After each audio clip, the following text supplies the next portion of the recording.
Dari sedikit berita-berita yang ada tadi, menurut kalian apakah itu pencitraan atau itu ikhlas oleh perusahaan? Kenapa sih perusahaan-perusahaan besar yang harusnya dia itu mikirin profit, tapi kok repot-repot banget sih mikirin masyarakat? Emang dia beneran mau, beneran ikhlas? Nama saya Rinti Gajaya Putra Kurniawan.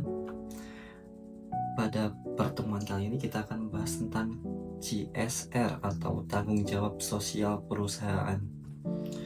Jawaban yang terlontar dari teman-teman tidak sesimpel ikhlas atau tidak ikhlas, tapi ada cerita panjang sekitar 200 tahun yang lalu tentang bagaimana cerita dimulai dari evolusi industri.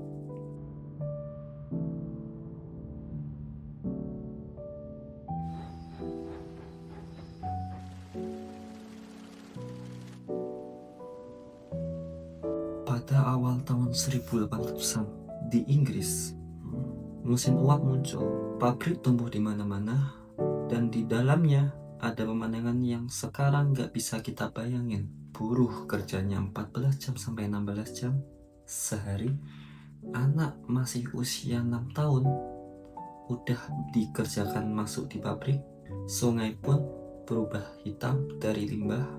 Tapi pada saat itu buat para pemilik modal atau pengusaha-pengusaha itu bukanlah masalah.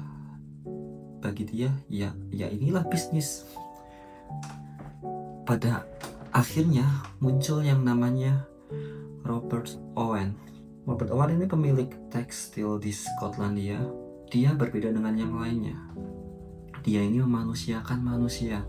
Dia memangkas segala jam kerja yang tidak manusiawi itu, kemudian mulai tidak mempekerjakan anak-anak dan lain sebagainya yang memanusiakan manusia. Namun pada saat itu Owen justru dianggap sebagai orang gila, karena harusnya bisnis tidak seperti itu. Tapi Owen justru membuktikan bahwa hasil dari perusahaannya itu justru lebih produktif, makin untung. Bagi Owen membuktikan satu hal yang sampai sekarang masih relevan. Memperlakukan manusia dengan baik itu bukan biaya, itu adalah investasi.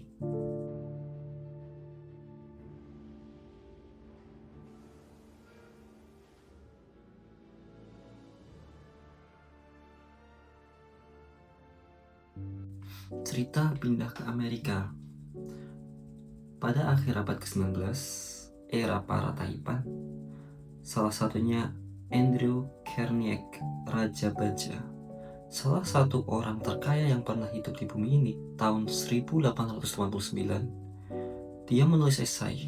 Nama esainya ini The Gospel of Wealth. Carnegie bilang orang kaya itu sebenarnya cuma pengelola. Kekayaan itu titipan dari masyarakat, jadi harus dikembalikan. Dan tadi itu nggak cuma ngomong, hampir semua harta dia itu dipakai buat bangun lebih dari 2.500 perpustakaan umum di seluruh dunia. Tapi ada yang janggal. Yang beramal itu pemiliknya atau Carnegie sebagai seorang, sementara perusahaannya itu tetap keras banget sama buruh. Inilah wajah CSR versi lama, amal pribadi atau si bos, bukan tanggung jawabnya perusahaan. Masih butuh 60 tahun lagi supaya cara pandang itu mulai berubah.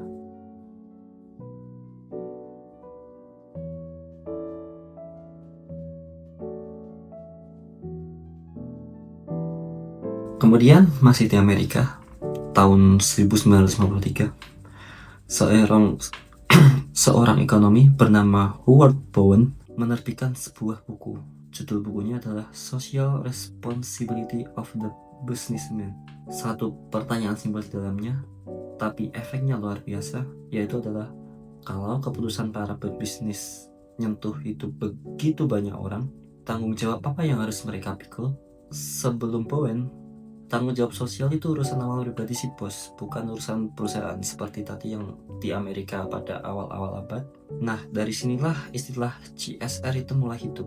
Di ruang kuliah, di buku, pelan-pelan masuk ruang rapat direksi. Makanya Bowen sekarang dipanggil sebagai Bapak CSR.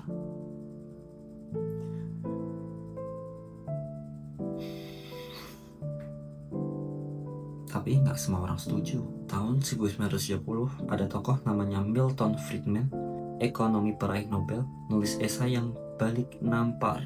Katanya, satu-satunya tanggung jawab bisnis adalah naikkan laba. Titik. Uang pengusaha itu milik pemegang saham. Manajemen nggak berhak menyumbangkan seenak jidat. Mau beramal, pakai uang sendiri.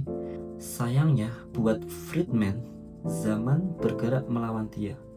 Era 60 sampai 70-an, kesadaran lingkungan meledak. Laut tercemar, konsumen mulai berani boikot. Lalu tahun 1984 muncul Edward Freeman dengan teori pemangku kepentingan. Perusahaan hidup bukan cuma karena memegang saham, tapi karena karyawan mau kerja, konsumen mau beli, dan masyarakat mau menerima kehadirannya. Kalau begitu, tanggung jawab harus ke semua pihak itu. Dari perdebatan panjang itu, CSR akhirnya dapat bentuknya. Tahun 1991, John Elkington menambahkan 3 kata yang sekarang sangat terkenal.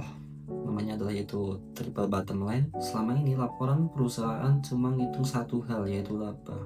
Elkington bilang harusnya ada 3, yaitu profit, people, planet. Sejak saat itu, CSR naik kelas. Dia bukan lagi proposal sumbangan di akhir tahun, tapi cara berpikir untuk jalanin seluruh bisnis. Lalu pada Indonesia bagaimana? Ini dia yang menarik. Indonesia itu sebenarnya termasuk negara pertama di dunia yang mewajibkan CSR lewat undang-undang. Tahun 2007 lahir Undang-Undang Perseroan Terbatas Nomor 40 Pasal 74, mewajibkan perusahaan di bidang sumber dan alam untuk jalankan tanggung jawab sosial dan lingkungan. Di banyak negara, CSR itu pilihan sukarela. Di sini kewajiban hukum. Tahun 2010, di dunia sepakati ISO 26000, panduan internasional tanggung jawab sosial. Dan sekarang berkembang lagi menjadi ESG, yang singkatan dari Environmental Social Governance. Bahkan investor sekarang pakai ini buat milih kemana uang mereka mengalir. Perusahaan yang buruk sama lingkungan dan masyarakat pelan-pelan ditinggal, bukan cuma sama konsumen, tapi semua pemodalnya sendiri. Dari semua tadi bisa kita rangkum. Tadi ada Robert Owen yang awalnya dianggap gila karena memanusiakan buruh. Kemudian ada Carnegie bilang kekayaan itu cuma titipan. Kemudian ada Bowen yang kasih nama pada gagasan ini sendiri. Friedman yang menentang habis-habisan. Kemudian sampai ke Elkington dengan 3 kata, profit, people, dan planet. Ternyata CSR itu bukan sekedar program bagi-bagi bantuan. Ini tuh evolusi hampir 200 tahun tentang suatu pertanyaan dasarnya, sebenarnya buat apa perusahaan itu ada? Dan sekarang teman-teman, giliran kamu. Perusahaan yang hebat itu yang labanya paling besar, atau yang kehadirannya itu beneran dirindukan oleh masyarakat sekitarnya. Demikian pertemuan kali ini. Terima kasih sudah menyimak dari pembahasan kali ini. Saya akhiri. Wassalamualaikum warahmatullahi wabarakatuh.